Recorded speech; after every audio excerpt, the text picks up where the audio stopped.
What's up, guys? Welcome back to the channel. For those of you who don't know, my name is Chris Moore, and in today's video, I'm still working and it's starting to get dark. We're staying late because we're headed to a race tomorrow. Until then, I gotta get this bike ready now. This thing was too pretty and too nice not to show it to you guys. In today's video, we got a 2022.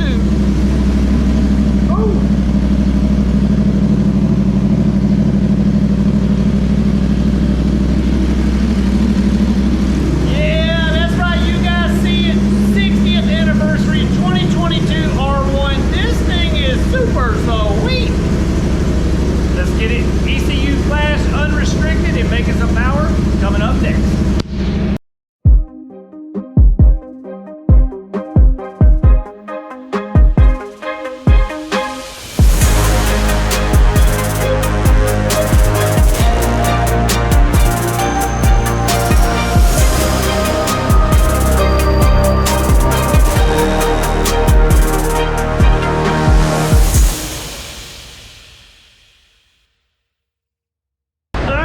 Here we go. The bike is warmed up. It's ready to go on the dyno.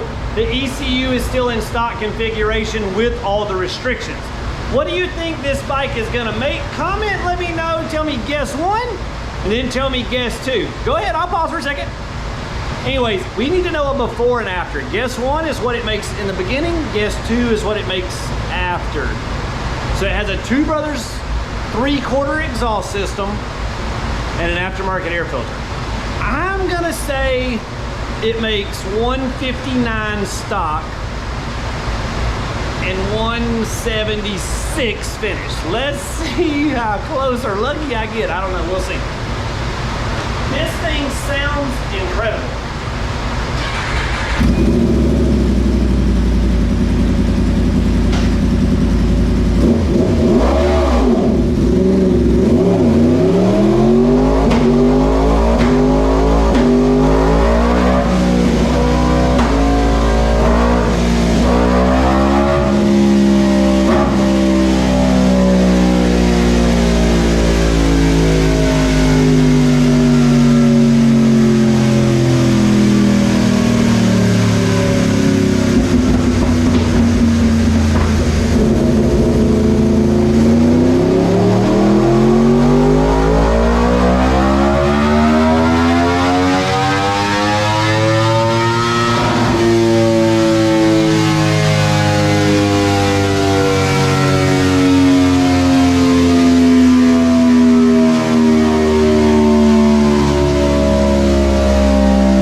So could Yamaha have just hit me with the okie doke?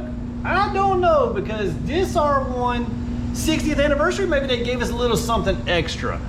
They surprised me on it, I'm not gonna lie. A lot of these things with the factory restrictions don't make that great a horsepower, but this one here did extremely well. And on top of that, it has a Two Brothers exhaust, which in my opinion is like not the best. They sound good, they look pretty good, but usually power-wise, they suck. So anyways, this thing has actually really impressed me. I guess you would say the record holder for the new R1s on my channel is 185 horsepower, the R1M that we did. Is this thing gonna top it? I don't know, it's gonna be close. Take a look at the power curve. You can see it goes up here to 11.5 and then noses back over. Now we're gonna talk a little bit about why does it nose over. So this is the bin file out of the ECU, and you can see here we go to the electronic throttle valve and we put the thing in 5th gear, and you can see here how the bike goes to 100% throttle at 10,000 RPM, stays 100% throttle until 11.5, and then boom, the throttle goes back to 73% from there on out. So you can see these things, they go up, they make killer power, and then they just kind of fall off. So let's take a look at 1st gear on this bike. Pretty much all the same, but look how late the throttle is to open it. 6,000 RPMs.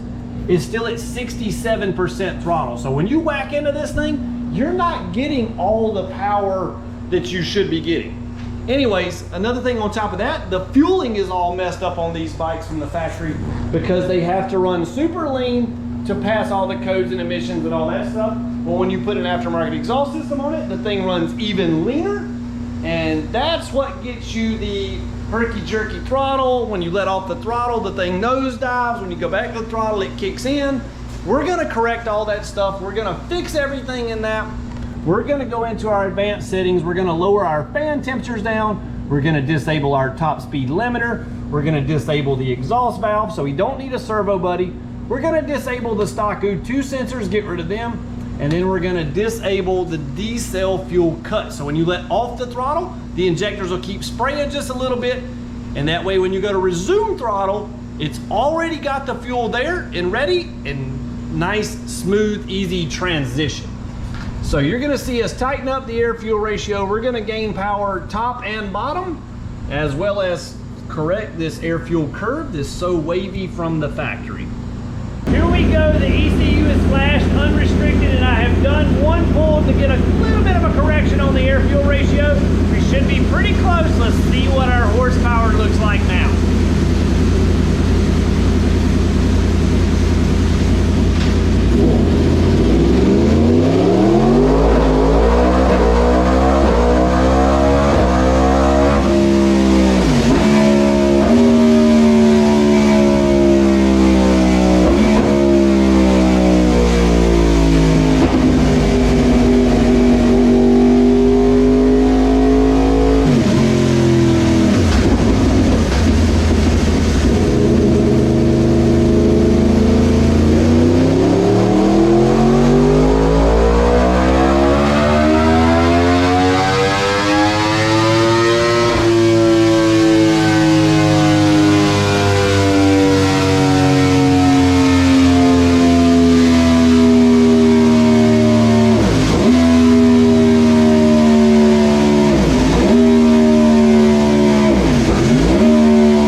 R1. Let me know in the comments, what do you think about the way the Two Brothers exhaust sounds compared to the other ones we've tested?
we're finished with the new R1. We started out with 171, we ended up with 183.40. We went from 78 foot-pounds of torque to 79 foot-pounds of torque. Not huge gains in the torque department, but this thing really picked up on top end. We went from 162 to 183 horsepower. There's 21 horsepower gain from getting rid of those pesky restrictions in the ECU.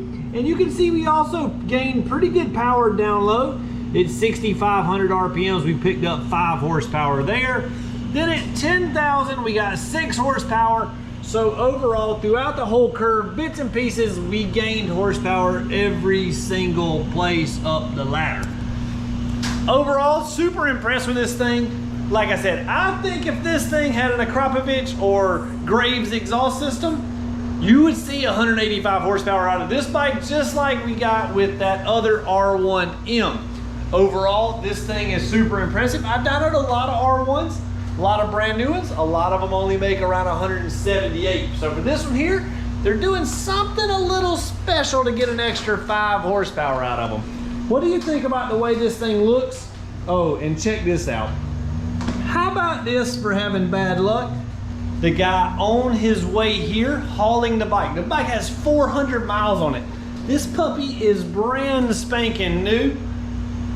Tire carcass off a tractor trailer, flies up on the trailer, hits the thing, and breaks this tank fairing. How sad would you be if that happened?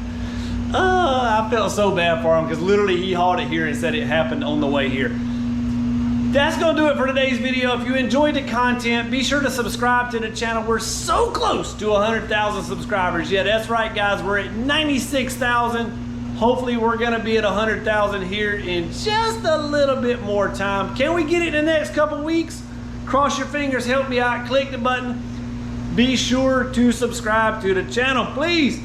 Smash that like button. Check us out at mooremafia.com. If you have any questions, you can hit us up there. There is a ECU flashing page. There's a video that pops up in that page. That video will explain what you need to do to send your ECU in to get it flashed. Watch that video. If you got any more questions, hit us up, mooremafia.com. Thanks for watching, guys. We'll see you next time.